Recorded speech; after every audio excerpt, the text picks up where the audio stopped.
name's Shane Strong. I'm a member of the IT group here at Mount Empire Community College.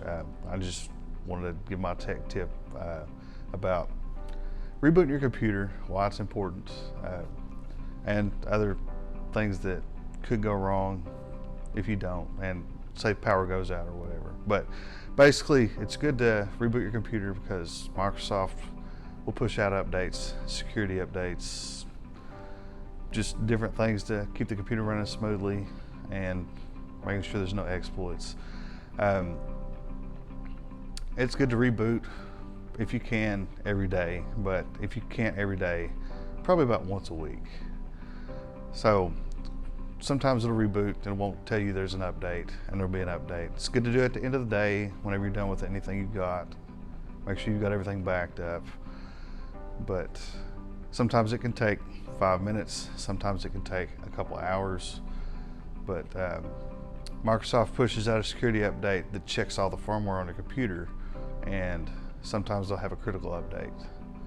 Or maybe power goes out and your computer doesn't recover fully from that, at which point a reboot would probably help.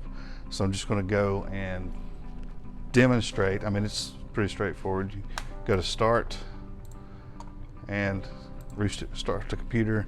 Sometimes it'll pop something up saying that it's getting Windows ready.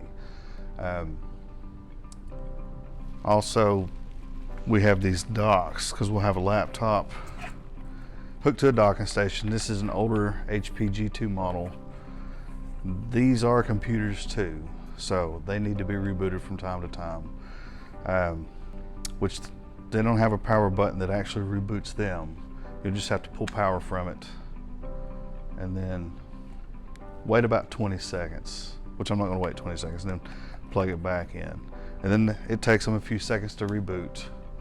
A lot of times you'll have issues with your monitor, maybe a keyboard or mouse that hooks up to them, or possibly your network connection goes down. But just rebooting everything from time to time gives it a chance to reset, and hopefully that fixes a lot of problems.